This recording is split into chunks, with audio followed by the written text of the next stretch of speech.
आप लोगों में। इसके साथ साथ साथियों, आज पानीपत से हरियाणा कर्मचारी महासंघ की स्टेट कार्यकारिणी ने फैसला लिया कार्यकर्ता सम्मेलन के तहत, क्योंकि आपकी हमारी यूनियन भी हरियाणा कर्मचारी महासंघ से एफिलिएशन है, इसलिए आज पानीपत से कार्यकर्ता सम्मेलन शुरू हुआ साथियों, जिसका आप लोगों ने पुरजोर समर्थन किया है। और साथियों, हमारी हरियाणा कर्मचारी महासंघ की स्टेट कार्यकारिणी ने जो आगे से निर्णय लिया है वो आपके सामने हमारे प्रधान और हमारे जनरल सेक्रेटरी आपको बताएंगे आगे प्रोग्राम में। अब समय आ गया साथियों लड़ाई लड़ने का सरकार के साथ, क्योंकि कोई भी डिमांड आपकी ध्यान नहीं मान ली गई। जो सबसे बड़ा मुद्दा हो रहा है साथियों, अब पुरानी पेंशन लागू करने का और समान काम समान वेतन का सबसे बड़े मुद्दे हैं साथियों। जो हमारे कच्चे कर्मचारी साथियों, उनके लिए हम समान काम समान वेतन की मांग करते हैं, और जो निजीकरण का हो रहा साथियों उसको बंद होना चाहिए। बाकी सब आपके सामने हमारे माता शक्ति बैठी है बीटीएमई से साथियों, मैं हरियाणा कर्मचारी महासंघ से ऐसे कहना चाहता हूँ कि इनकी भी समान काम समान वेतन में इनको भी जोड़ा जाए, क्योंकि ये भी काम करते हैं। तो इसलिए मैं फिर आप सबका धन्यवाद करते हुए आप सब दो नारे का अपील करता हूँ। हरियाणा कर्मचारी महासंघ जिंदाबाद, आजाद वर्कर यूनियन जिंदाबाद, हमारी केंद्र परिषद जिंदाबाद, हरियाणा कर्मचारी महासंघ जिंदाबाद। जय वर्कर धन्यवाद हमारे प्रधान भाई बाबू का। अब मैं अपील करूंगा हमारे पूर्व संपादक भाई प्रताप सिंह जी से, वो आए बड़े विचार रखा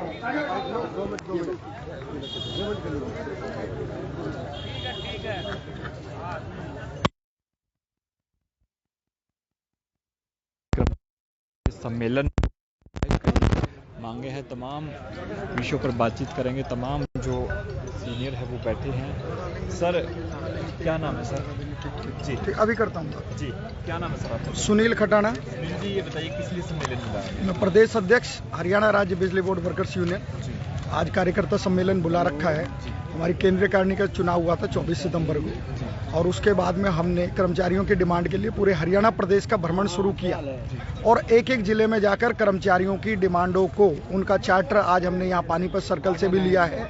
इसी प्रकार हर सर्कल में जाकर हम उनका चार्टर ले रहे हैं, और उसको मजबूती के साथ हरियाणा सरकार और निगम मैनेजमेंट को भेज रहे हैं कि समय रहते कर्मचारियों की लंबित मांगों को सरकार मानने का काम करे, अन्यथा आने वाले समय में निश्चित तौर पर प्रदेश का कर्मचारी संघर्ष की राह पर आने के लिए मजबूर होगा, जिससे प्रदेश में अगर किसी भी प्रकार की शांति व्यवस्था भंग होती है तो उसकी नैतिक जिम्मेदारी हरियाणा सरकार की होगी। जिसमें मुख्य रूप से हमारा जो पहला पॉइंट है वो है पुरानी पेंशन को पूरे हरियाणा प्रदेश में आप बहाल करने का काम करें। आगामी समय में ये बहुत बड़ा चुनावी मुद्दा भी बना हुआ है, क्योंकि जो सरकारी कर्मचारी है 2004 के बाद अपने आप को ठगा हुआ महसूस कर रहे हैं। इसके लिए हम सरकार से डिमांड करते हैं कि यथा समय रहते आप इस पेंशन को लागू करने का काम करें। साथ ही साथ जो सरकार ने लोगों को भ्रमित करके कर्मचारियों से उनका वोट लेने का काम तो किया, लेकिन जब बात आई उनसे किए हुए वादों को पूरा करने की, तो निश्चित तौर पर आज कच्चा कर्मचारी पूरे हरियाणा का अपने आप को ठगा हुआ महसूस कर रहा है। उनको जो किए गए वादे थे कि पहली कलम से हम प्रदेश में सरकार बनाने के बाद तुरंत प्रभाव से कर्मचारियों को पक्का करने का काम करते हैं। हम डिमांड करते हैं कि प्रदेश सरकार अपने किए हुए वादे को पूरा करने का काम करें। साथ ही साथ आप जानते हैं कि बिजली बोर्ड का महकमा जो है प्रदेश में सबसे बड़े जोखिमों का महकमा है। हमारा कोई कर्मचारी ऐसा दिन नहीं जाता जिस दिन किसी न किसी प्रकार के हादसे का शिकार नहीं होता। तो सरकार से हम जोखिम भत्ते की डिमांड करते हैं कि कर्मचारियों को जोखिम भत्ता मिलना चाहिए। इसके साथ साथ बिजली की फ्री यूनिट्स हमारी जो हैं वो 80 फ्री यूनिट सरकार दे रही है, और उस जमाने से दे रही है जब हमारे घरों में एक बल्ब या एक पंखा चला करता था। आज जो आधुनिक परिवेश के उससे हम देखें तो प्रत्येक कर्मचारी, चाहे वो रेगुलर कर्मचारी हो, चाहे आउटसोर्सिंग कर्मचारी हो, चाहे हमारा रिटायरी साथी हो, सभी के लिए 1000 फ्री यूनिट्स की मांग हम हरियाणा सरकार से अपनी निगम मैनेजमेंट से करते हैं। इसी तरह हमारे बहुत से मुद्दे हैं जिनको आज इन्होंने कर्मचारियों ने एक हमें 49 सूत्रीय मांग पत्र सौंपा है, उसके माध्यम से जो हरियाणा सरकार की डिमांड होगी वो हम सरकार को भेजेंगे, जो हमारी निगम मैनेजमेंट की डिमांडें होंगी निगम मैनेजमेंट को भेजने का काम करेंगे, ताकि तुरंत प्रभाव से सरकार इन पर संज्ञान लेकर इनको लागू करने का काम करे। अगर नहीं करती है तो निश्चित तौर पर आने वाला समय संघर्ष का रहेगा, ये मैं आपको बताना चाहता हूँ। पुरानी पेंशन की बात करें, लंबित मांग है, काफी समय से कर्मचारी इसकी लड़ाई भी लड़ रहे हैं, लेकिन सरकार की और कर्मचारियों की बीच सहमति नहीं बन पा रही। देखो ऐसा है, निश्चित तौर पर अगर हम बात करेंगे सरकार की, तो सरकार पुरानी पेंशन ले रही है, और आप जानते हैं कि सरकार में अगर कोई एक बार विधायक या मंत्री बन जाता है तो उसी दिन से उसकी पेंशन लागू हो जाती है, और इसके बाद अगर वो जितनी बार भी रिपीट करता है उसकी पेंशन में बढ़ोतरी होती चली जाती है।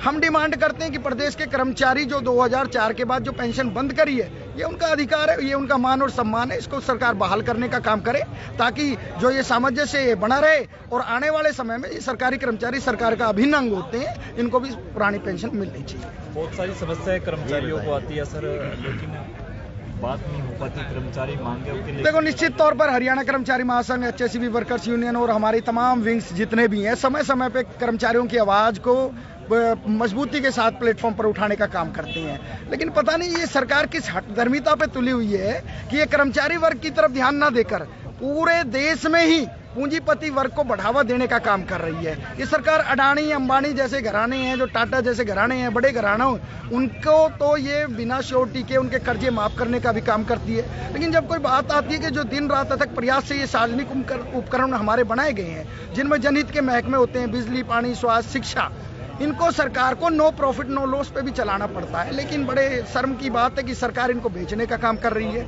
और जो अडानी जैसे बड़े बड़े जो ये घराने पूंजीपतियों के हैं, इनके हजारों करोड़ों के लोन को माफ करने का काम कर रही हैं। हम तो आपके चैनल के माध्यम से गुहार लगाते हैं कि आज देश और प्रदेश का जो कर्मचारी वर्ग, आम जनमानस, छात्र, मजदूर, किसान, सभी के सभी महंगाई, बेरोजगारी, भ्रष्टाचार से पूरी तरह त्रस्त हो चुके हैं। सरकार इस पर संज्ञान ले, हमारे करोड़ों लोग, युवा, नौजवान बेरोजगार घूम रहे हैं, उनकी तरफ सरकार ध्यान देने का काम करे। सरकार सबका साथ सबका विकास कर रही है, कहाँ नजर आता है सबका साथ और सबका विकास?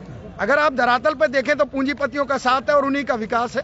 बात करें किसान की, आपने देखा होगा 13 महीने का लंबा आंदोलन, और उस आंदोलन के बाद आपने देखा कितने किसानों ने आत्महत्या भी की थी, और अब भी जो इसी प्रकार का हो रहा है कि आज एक युवा वर्ग, हम सपने देखते हैं अपने बच्चों के भविष्य के लिए, उसको इंजीनियर बनाते हैं, उनको डॉक्टर बनाते हैं, जब बात धरातल पे आती है उनकी नौकरी के लिए हम बात करते हैं तो पूरे उसमें हम अपने आप को ठगा हुआ महसूस करते हैं। आज हमारे इंजीनियरिंग किए हुए बच्चे, शिक्षित बेरोजगारी की बात करें, लगभग 16 करोड़ इंजीनियर आज हमारे बेरोजगार घूम रहे हैं, सरकार उनको काम नहीं दे रही है। तो हम सरकार से गुहार लगाते हैं कि इस बेरोजगारी को दूर करने का काम करें और बढ़ती महंगाई पर तुरंत प्रभाव से रोक लगाने का काम ये सरकार करे। क्योंकि चुनाव भी आने वाले हैं, किस तरह की रणनीतियां इस बार? देखो आगामी समय में निश्चित तौर पर सरकार ने 5 साल पूर्व के निकाल दिए और 3 वर्ष का कार्यकाल अब निकाल दिया है, आगामी 2 वर्ष का कार्यकाल बचा हुआ है। और आज मैं बताना चाहता हूं, निश्चित तौर पर सरकार चाहे जो मर्जी वादे कर लें, सरकार आज बैसाखियों पर चल रही है।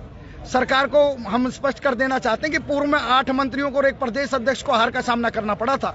ऐसा ना हो कि इस बार प्रदेश के मुख्यमंत्री की भी जमानत जब्त हो जाए। एक कर्मचारी वर्ग का और प्रदेश में जितने भी हमारे युवा बेरोजगार घूम रहे हैं उनकी तरफ ध्यान देने का काम करें और इस हरियाणा प्रदेश में बेरोजगारी को खत्म करके सभी को स्थायी रोजगार प्रदान करने का काम ये सरकार करे।